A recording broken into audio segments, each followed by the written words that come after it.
But speaking of things that people are trying to backpedal on that they should probably just apologize for stop being greedy absolute dickwads for ridiculous things that are already part of a franchise that are literally on its way out and literally on its waning axis of things and not turning out very well. That a lot of people absolutely consider well as more or less a dead franchise. Ladies and gentlemen, Ubisoft, who has created that Star Wars Outlaws, that thing we reported on not too long ago about $120 that they were wanting for that. And in case you might have missed that video, we'll definitely go check out our video over that on the Common Nerd Gaming channel because all of that stuff is over there as well. Well, boys and girls, it looks like Ubisoft is now responding to it. Now, if you forgot about what had happened with that, well, their basically max tier that we had initially reported on was like $120. And there were certain missions, specifically involving Jabba the Hutt, that were locked behind that paywall, at least at launch. That is how it was announced initially when the first packages initially come out. Now, as to whether or not that was going to stay permanently, well, nobody was really very sure at the time. But needless to say, this upset quite a bit of the gamers out there, especially people that were actually interested in this game. Although, considering some of the stuff that's going on behind it, and considering the overall state of the Star Wars franchise right now, Disney Star Wars specifically, I don't know if really how many people would be interested in this and whatsoever. But the Star Wars games, more or less, have been pretty good over the last few years, contrary to everything that Disney Star Wars has produced for us in film. So, I can see how people would be cautiously optimistic about something like this. But then when we saw some of the character designs and how it was basically a Han Solo story minus Han Solo, well, obviously there was some interesting conversations going on out there on the internet. Well, Ubisoft now has officially responded, so we're going to check this out and see exactly what they've got going on. Hit that like button and make sure you're subscribed. Ubisoft responds to backlash that Star Wars Outlaws Jabba the Hutt mission is paywalled. There's our dear sweet Jabba. Look at that big old blob. Oh, I need him so cuddly. No, he's slimy. You don't want to cuddle that. It's gross. He'll try to eat you. An Ubisoft spokesman responded to backlash that the company paywalled the mission focused on Jabba the Hutt in their upcoming Star Wars Outlaws games. And there's one, obviously, some of the stuff for the trailers and all that kind of stuff, some of the glimpses, some of the concept art. On the game's official website, it details that players who purchase the Season Pass unlock 2 additional narrative expansions coming after launch. A Day 1 exclusive mission with Jabba and additional cosmetics for Kay and Nick.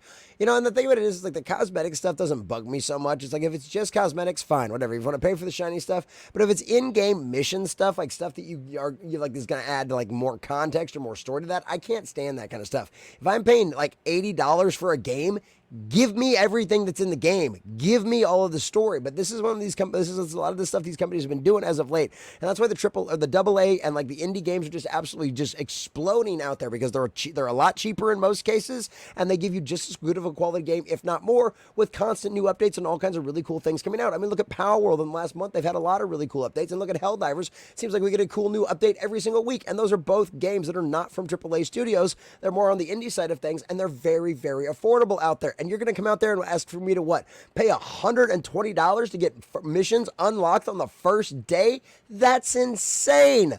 Let's go play some Helldivers and spread democracy, boys and girls.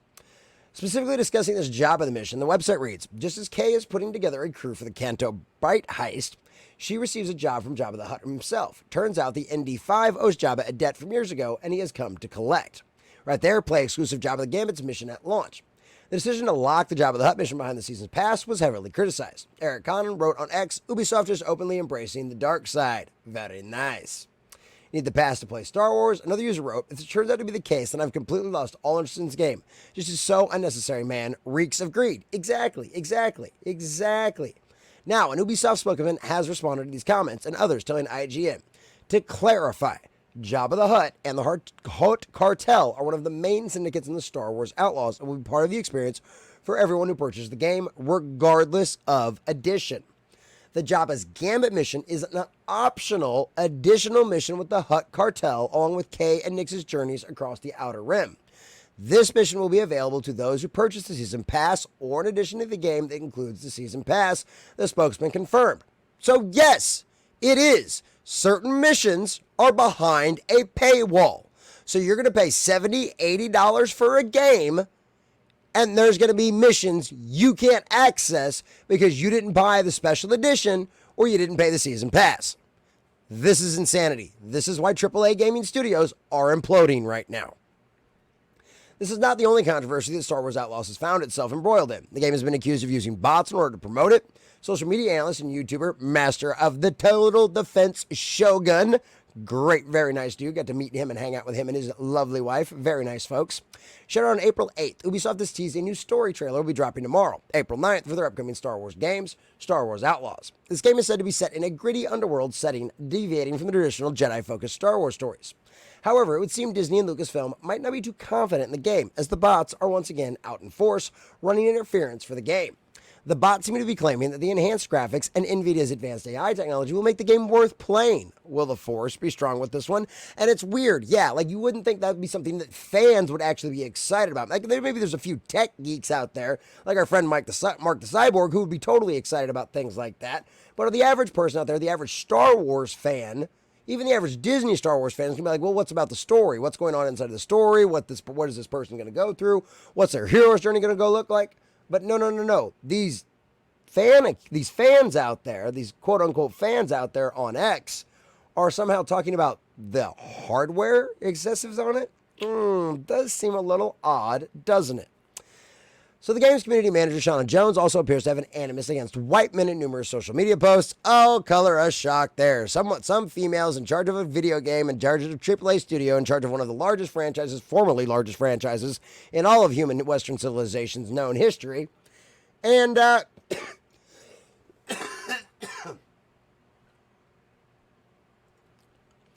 she's got a problem with white men. Oh, color me shocked. What do you want to bet this game's going to be? Ideology. You know a tree by its fruit, right? And this fruit is going to be rotten. The roots of this tree are rotten. You know that the fruit are going to be rotten from this. We don't even need to go through all of the quotes. It's just one of them situations where it's, look at this here. Please don't tell me gender is an issue in the game industry when you're a white male. Diversity in general is an issue in the industry. Guess white males always been represented, yada, yada, yada. Ninja's boasting about his white privilege by doing this, yada, yada, yada. I mean, typical nonsense, SJW, acolyte of the cult, someone possessed by the spirit of the age, not all that kind of stuff. And yes, of course, Grums points out that what a shocker there, it's all YouTube's fault. Of course, it's all of us out there making videos, it's all of us out there talking about this stuff, just asking honest questions about why do you keep making our characters so ugly, which once again, right here, prime example, right? The actress that they used for this game is absolutely gorgeous. She is stunning. I mean, who would not want to take her home to your mother? I mean, let's be honest, at the end of the day, mama would be very happy if you brought home a girl like this. This one, she'd be asking if this is your buddy and whether or not he wants to stay for dinner. I mean, let's be honest here. This is an absolute depravity. What they are doing, the uglification of these characters, it's something that we've seen happen time and time again, and it's just more of the same kind of nonsense. And now, once again, a game that already had a lot of stumbling blocks going out there right from the beginning is now coming out there and confirming that, yes, they will indeed be locking certain missions behind a paywall. If you don't pay their $120, $130 potentially up front for this game, there's going to be a bunch of cool little missions with Jabba the Hutt that you're simply not going to get to see. You're not going to get to play whatsoever. So once again, another greedy corporation with an overhyped game that is obviously most likely using bots to try to push the hype up when there's really not very much there at all in any way, shape, or form. Guess what? We're going to find out when this game comes out because it's not going to be very long whatsoever, and those sales will tell us all we need to know about things. How many people will be currently playing it on Steam, and I guarantee you it's going to be down in the toilet. I wonder if this one's going to fall off faster than Suicide Squad, or if it's ever even going to hit the numbers of Suicide Squad. It's only a matter of time to find out, but give me a shocker there if it's just another Disney Star Wars product that goes completely and totally kabust. Thanks, Bob Iger. Thanks, Kathleen Kennedy. Everything Disney touches turns to dust.